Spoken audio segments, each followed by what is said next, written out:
How you doing, YouTube?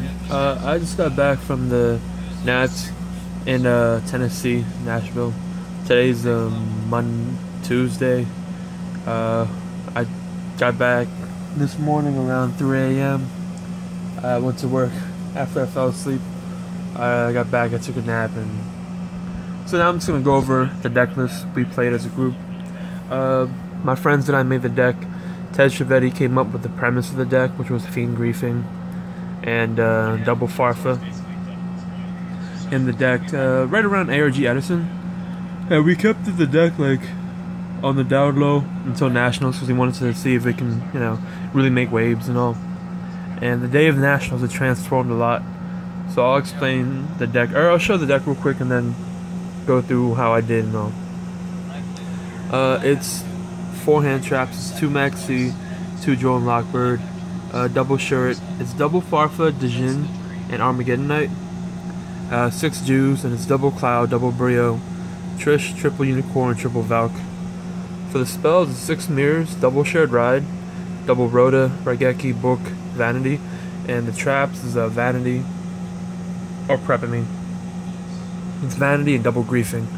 It's 42 cards. We end up cutting Shaddoll Dragon from the Armageddon Knight package because we felt like we want to reduce the amount of inconsistent draws we had. On top, what we sacrificed was the utility for the consistency, so we don't have to draw like, hey look, we drew Shaddoll Dragon, he doesn't really do much. We also cut Gungear. When we were testing, we felt that Gungear is one of our favorite cards, don't get us wrong, but in this build we're focused on Griefing and Farfa and Djinn. What that means is, how Griefing works in this deck is, it's both a Djinn out in the form that we can banish the guys with Farfa, but it's also a Djinn enabler. So we can play one of 2 ways. If you draw it after your opponent makes a Djinn, you can banish, or you can send back any monster from their deck, their graveyard to their deck, and then just banish their guy with Farfa.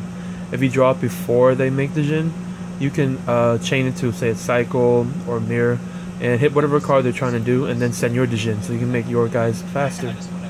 The deck's idea is I can play more freely while the Djinn's in the deck. So if your opponent asks to side out the Djinn, you don't have to. It's like an inherent deck card. Instead of trying to hope to draw 1 book for clips, this enables your deck and it pushes your deck forward and your game state forward, which is pretty cool. For the extra deck, it's double Arc, Cowboy, Exciton, Lavalval Chain, Castel, Blue Eyes, 101, 80, Dire Wolf, Dweller, Daigusto Emerald, and then like this little package. It's Diamond, Ptolemaeus, and Durandal. We played Drone Lockbird because we heard about it. I think we heard it came about around Edison time, but we didn't really test it too well until I think Friday night. We realized that Drone Lockbird might be one of the best hand traps in the deck because in 2 scenarios. First off, it's the Durandal combo. If I go activate Kaleidoscope or any ritual spell and I bring out Unicorn, the Chain Maxi, while I have Jew, I can make Ptolemaeus in the end phase, and then make Durandal during the same end phase, and then activate, since Durandal special summon, my opponent Maxi that turn, they'll draw a card, and when they draw a card, I'll activate Durandal, that's Chainlink 1, and then Drone Lockbird is Chainlink 2. That's how they ruled it at Nationals and at Syracuse. So your opponent will lose their entire hand. Both of you and your opponent will lose their entire hand. They'll shuffle it back in the deck and then they'll lose everything. Or they won't draw anything. Which is really cool. And scary at the same time. The cool part about Drone Lockbird is you can play it without that combo too.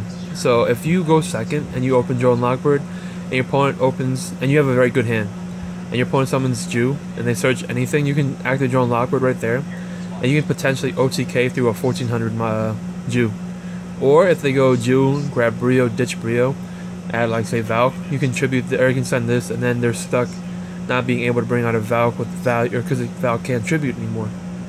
Tej Trivedi actually played against Max Shrek, and what he did was Tej opened up Drone Lockbird, and Max activated a ritual spell to tribute Shirt to bring out Valk. When Shirt searched for a warrior, Tej Drone Lockbird. And what Drone Lockbird says, your opponent can't add cards, including drawing. So he lost off of that because he can Trish the turn afterward. If I could go back, I'll probably play more Drone Lockbird. It was just really, really nice. Too bad I didn't play any. Like, I played 2 mirror matches. I drew the first one. It was a local player of mine. I'm fine with draws and all too, but I only got frustrated because I had game and I didn't play correctly. So you can only blame yourself for your losses, realistically. So for the side deck, we sided Decisive Armor, Dance Princess, Triple Trap Stun, DD Crow, Double Lancia, Double Mirror Force, 1 Fairy Wind, and 4 hands. So some of the strengths and pros of the deck was, I believe it's probably one of the strongest decks for the mirror. We play a lot of different cards that hate against the mirror. So Fiend Griefing is a very strong card. It makes your deck, it's a deck enabler, and it pushes your game state forward. Shared Ride and Maxi was one of my favorite package deals. Shared Ride is like a better Maxi in the deck because if you really think about it, this deck only produces maybe 6 special summons in a game. Well, you count the amount of searches the deck has. So it has like 2, 4, 10, and then Kaleido Disc, so it's 12. And the list goes on of how many search cards you have. So Shared Ride becomes live faster than Maxi. And they have to make decisions sometimes when someone June they get Shared Ride.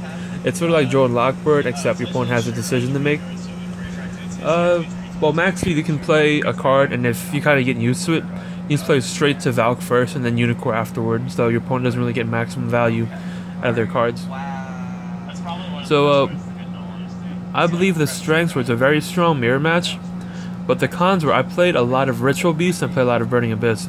And this deck had a difficult time beating Ritual Beast because we don't play Gungear. And Gungear is one that pops all the back rows. Reason why Ritual Beast is such a hard matchup because in every other deck, say like Heroes, Shaddolls, Burning Abyss, every single one of your guys has an unfair effect towards their deck. While against Ritual Beast, they can play freely without being affected by any of these guys, which kind of sucks for you. But it's cool for them too. It's a great that the meta is a little bit balanced in that sense. Steeds, there's no card in my deck that can stop Steeds from going off. If I Jinlock, that's like, if I Jinlock going first, that's like the only way I can potentially win. Otherwise, I'm trying to trade my monsters for their back row, and all their back row is getting more guys. Like Trish almost never comes up.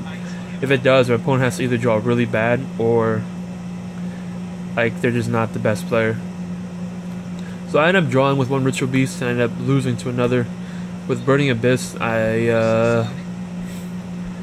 game 1 was pretty hard because if they draw Skill Drain, my only out in my deck is literally Book of Eclipse. So I have to make like a double rank 4, like a rank 4 like an Exciton, and then Book of Eclipse and Effect, or Effect Chain Book of Eclipse. That's my only out in the deck. So overall, if I played more mirror matches, it would have been great. Tej Trivedi top 64, but he lost in top 64 to Burning Abyss. That ended up in, I think, top 16 or top 8. If I had to make any changes, I'm not quite sure. Another flaw we had in the deck was I kept trying to play it like I did my old builds, like my Syracuse build and my Edison build. That I played just, it's a very standard build that geared towards Gungear. So you max your Shared Ride and you try to push for Gungear. Well, this build had a lot more, I guess, tech cards in it. So I didn't really maximize, not that I played wrong per se, but I didn't maximize on the idea behind it. I kept trying to look for the Gungear play. And instead of saying like, oh, let's try to push for Gungear, I should have said, let's try to push for a different play. Aside from that, I think that's all I have to say about the deck. If anyone has questions, feel free to ask. I went 5-2-2, which isn't the best record at all. My whole group, there's 5 copies of this entity tournament. Only Tej did well, everyone else kind of dropped. But that's it.